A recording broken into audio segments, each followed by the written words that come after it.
O filme O Massacre da Serra Elétrica foi lançado em 1974. Teve continuações e refilmagem em 2003, com direito a uma nova versão em 2006. É um clássico, no qual a arte imita a realidade. Enfim, qual a verdadeira história por trás do filme? Houve outros filmes baseados nessa mesma história? Olá, eu sou Bombinha e seja bem-vindo ao quadro Por Trás do Filme, aqui no canal Fatos Desconhecidos. Essa obra cinematográfica é considerada um dos melhores filmes de terror slasher de todos os tempos. Ao ser lançada, lá no início da década de 70, já utilizou a inscrição baseado em história real, o que colaborou muito para lotar as salas de cinema. O sucesso foi tanto que já nas primeiras exibições acabou arrecadando 30 milhões de dólares, contra os 300 mil gastos na sua produção. O filme retrata a história de Leatherface, ou Rosto de Couro, em tradução literal. O enredo gira em torno de dois irmãos que viajam com seus amigos ao Texas com o objetivo de verificar o túmulo supostamente vandalizado de um parente. Porém, no caminho até o local, são atacados por uma família de canibais. A violência contida no filme não é nenhuma surpresa, pois até seu título denota que o conteúdo é realmente pesado, por assim dizer. Além do baixo orçamento, a produção do filme original encontrou problemas também na distribuição e na classificação. O cineasta Tobe Hooper limitou a quantidade de sanguinolência na esperança de garantir que o filme obtivesse uma classificação indicativa PG, ou seja, assistir sob orientação paterna. Mas a Motion Pictures Association of America classificou-o com um R, de restrito. Já disseram que o filme ter sido baseado em uma história real foi apenas um atrativo de um público mais amplo, na época do lançamento.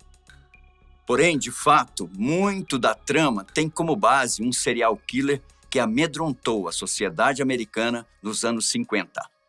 Um homem chamado Edward Theodore Gwen. Ed Gein, como ficou mais conhecido, foi um assassino e ladrão de lápides americano condenado pelo homicídio de 2 pessoas e suspeito no desaparecimento de outras 5. Ele nasceu em Las Crosse County, no estado de Wisconsin, em 27 de agosto de 1906. Foi o segundo filho de George Philip Gwen e Augusta Wilhelmine. Edward tinha um irmão mais velho, Henry George. Devido ao alcoolismo de George, Augusta desprezava o marido, que não conseguia nem se manter em um emprego. Em várias épocas, ele trabalhou como carpinteiro, curtidor e vendedor de seguros. George foi dono de uma mercearia por alguns anos, mas vendeu o negócio e deixou a cidade e a família para viver em isolamento em uma fazenda na cidade de Plainfield, também em Wisconsin, que se tornou a residência permanente da família Gwen. Ed Gein não teve uma infância feliz. Sua mãe Augusta se aproveitou do isolamento da família e se afastou de estranhos que poderiam influenciar seus filhos. Em especial, Ed, que era o mais tímido, passava a maior parte do tempo fazendo tarefas na fazenda. Augusta era luterana e rigorosamente religiosa.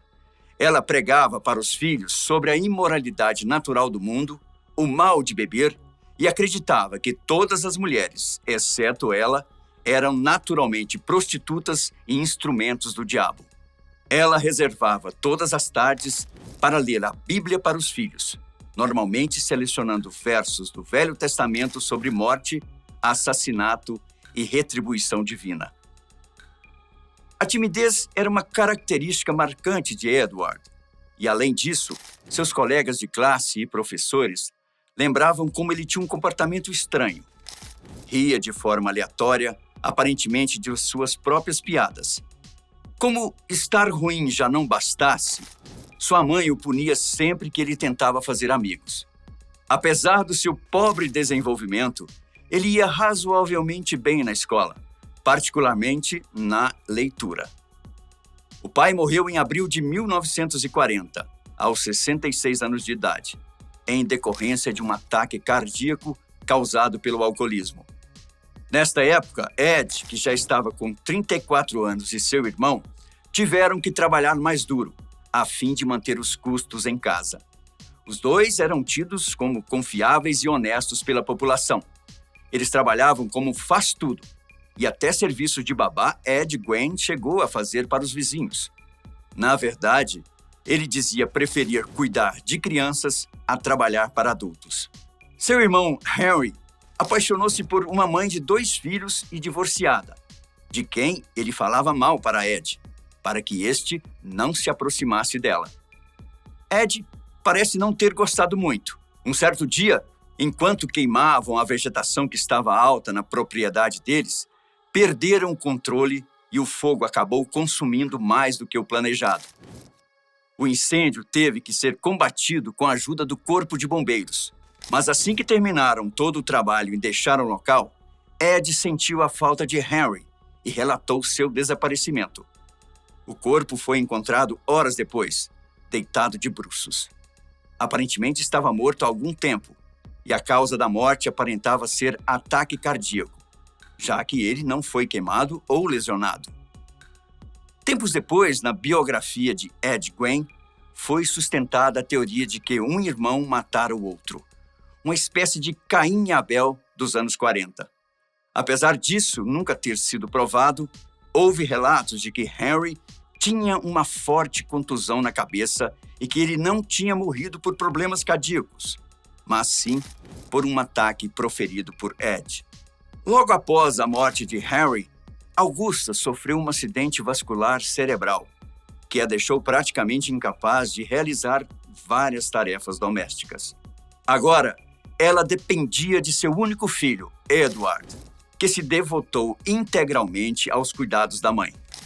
Augusta teria ainda um segundo e sério AVC. Isso aconteceu após ela testemunhar um vizinho batendo no cachorro até a morte e uma mulher ter saído da casa gritando com o homem. Na verdade, segundo diria o próprio Ed posteriormente, sua mãe não teria ficado contrariada com a cena do cachorro, mas com a mulher, chamando-a de prostituta do Smith, que era o nome do vizinho. Isso piorou bastante a saúde de Augusta, que veio a falecer aos 67 anos de idade em 1945. Ed teria dito anos depois, em sua biografia, que perdera a sua única amiga e o verdadeiro amor. E ele estava absolutamente sozinho no mundo. Ed chegou a não utilizar mais os cômodos e partes da casa em que a mãe costumava ficar, a não ser a cozinha e seu quarto. O restante da casa começou a se deteriorar com o passar dos anos. Nesse tempo, ele se interessou em ler revistas de culto à morte e histórias de aventura, particularmente aquelas envolvendo canibais ou atrocidades nazistas. A partir de 1947, Ed Gwen começou a visitar cemitérios, a fim de exumar os corpos. Ele confessou ter feito cerca de 40 visitas àqueles locais. Mas disse também que não fazia isso em plena consciência. Ele dizia estar confuso, e das 40 idas aos cemitérios, em 30 delas ele acabou caindo em si, evitando furtar cadáveres e ossos. E o que ele fazia com tudo isso? Literalmente falando, o cara se tornou um artesão macabro. Das peles dos cadáveres, ele fez assentos para banquetas e cadeiras, calças e até uma lixeira. Dos ossos, chegou a fabricar pratos e ferramentas. Os crânios eram dispostos como ornamentos para a cabeceira da cama. Mas, como o que é ruim para se tornar pior, ele ainda aumentaria seu nível de maldade. Em 1954, a dona de uma taverna chamada Mary Hogan desapareceu. Anos depois, a polícia descobriria o crânio dela guardado em uma caixa. A pele do rosto transformada em uma máscara que Ed usava. Bom, aí chegamos em um ponto que certamente tem uma das maiores ligações com o filme, pois Leatherface tem esse nome justamente por utilizar máscaras feitas com pele humana sobre o seu rosto. Além, é claro, da motosserra, ferramenta que Ed Gein usou para desmembrar os cadáveres e corpos de suas vítimas. Em 1957, outra mulher desapareceria na cidade. Ela era Bernice Worden, dona de uma loja de ferragens, a segunda e última vítima fatal de Ed Gein. Lembre-se que os outros corpos e partes encontrados na casa de Ed eram de cadáveres que ele exumava e roubava dos 3 cemitérios que ele visitou durante anos. Ed Gein foi descoberto a partir do registro de venda de um anticongelante que ele havia comprado na parte da manhã na loja de Bernice. O filho dela, Frank, era delegado em Plainfield. Ele entrou na loja em torno de 17 horas e encontrou a caixa registradora aberta e manchas de sangue no chão. Desconfiou de Ed justamente por causa da compra que ele fizera na manhã daquele dia. Na noite do mesmo dia, Gein foi preso em uma mercearia e o departamento do xerife do condado de Worcestershire fez buscas na sua fazenda. Um delegado descobriu o corpo decapitado de Worden em um galpão na propriedade de Gein. Ela estava pendurada de cabeça para baixo pelas pernas, com uma barra em seus tornozelos e corda nos pulsos. O tronco estava vestido como um cervo. Ela foi baleada com um rifle calibre 22 e mutilações foram feitas após a sua morte. A cabeça dela estava em um saco de pano. Além disso, encontraram no galpão diversas partes de corpos compondo objetos macabros. Uma caixa com as partes íntimas de cadáveres que ele roubou. Um cinto feito com mamilos femininos. Narizes em uma caixa. Um abajur feito com pele do rosto de alguém. Tigelas feitas de crânios humanos. Enfim, o galpão das atrocidades tinha material suficiente para um filme de terror completo. E tudo isso serviu de inspiração para o Massacre da Serra Elétrica, como também outros filmes. O Silêncio dos Inocentes, em que Hannibal Lecter se alimentava de carne humana, e Psicose, de Alfred Hitchcock, que explora o fascínio do filho pela mãe, em que ele transporta seu sentimento de perda para as vítimas. Ed Gein foi preso naquele ano de 1957 e sendo considerado mentalmente incapaz. Passou o resto da sua vida num hospital psiquiátrico. Sua casa foi incendiada durante o tempo que permaneceu internado. Ele morreu em julho de 1984, vítima de insuficiência respiratória e cardíaca, em decorrência de um câncer. Você já conhecia essa história?